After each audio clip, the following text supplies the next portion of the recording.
இப்போ ஒரு important question, இது ரிப்பீட்டடா ஷார்ட்கட்ல நமக்கு கேட்கக்கூடிய கொஷின் என்ன அப்படின்னா, the ratio of the distances traveled by a free falling body in the first, second, third and fourth second.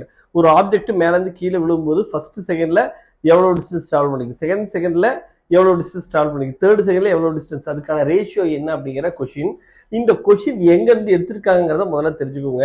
பாருங்க, என்சிஆர்டி புக், என்சிஆர்டி புக்ல இப்படி ஒரு டேபிள் கொடுத்துருக்காங்க. இந்த டேபிள் வந்து என்னன்னா டைம் டி, அதுல அந்த ஆப்ஜெக்ட் வந்து ஃப்ரீ ஃபாலிங் ஆப்ஜெக்ட் எவ்வளவு டிஸ்டன்ஸ் மேல இருந்து கீழே விழுந்திருக்கு அப்படிங்கிறதுக்கான ஒரு ஈக்குவேஷன்.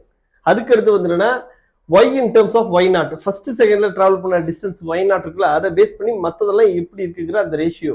அப்புறம் distance travelled in the successive intervals and ratio of the distance travelled அப்படின்ட்டு ஒரு டேபிள் கொடுத்துருக்காங்க. பாருங்க, ஃபர்ஸ்ட் ஸ்டார்டிங் டைம் 0, அப்ப டவ் அப்படிங்கிற டைம் இன்டர்வல்ல இது டிராவல் பண்ண டிஸ்டன்ஸ் வந்து y நாட். சரியா? அதுக்கு அடுத்தது 2 டவுங்கிற இந்த இதுல டிராவல் பண்ண டிஸ்டன்ஸ் வந்து பாருங்க, இது 4y நாட். அப்போ 4y நாட் y நாட் ரெண்டுக்கு இருக்கக்கூடிய டிஃபரன்ஸ் வந்து பாருங்க 3. y நாட் அப்படிங்கிறது 1னா 4y நாட்டுக்கு y நாட்டுக்கு கூடிய டிஃபரன்ஸ் வந்து பாருங்க 3.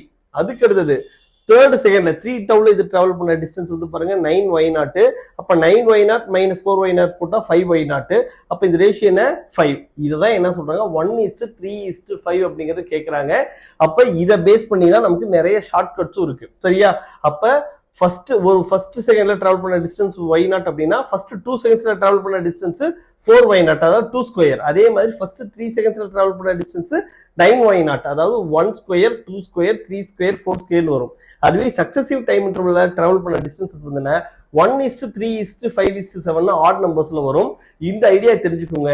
இதை புரிஞ்சுக்கிட்டீங்கன்னா உங்களுக்கு எப்படிப்பட்ட கொஸ்டின்ஸ் ஃப்ரீ ஃபாலிங்ல வந்தாலும் உங்களால ஈஸியா ஆன்சர் பண்ண முடியும். இந்த கொஸ்டினுக்கான ஆன்சர் வந்து பாருங்க, the ratio of the distances traveled by a free falling body in the first, second, third and fourth second. இதுக்கு சரியான ஆன்சர் வந்து பாருங்க, நமக்கு 1:3:5:7 இதுதான் correct.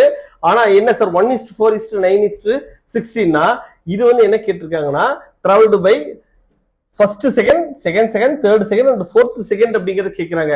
First 1 second, first 2 second, first 3 second கேட்டிருந்தா இந்த ஆன்சர் வந்திருக்கலாம்.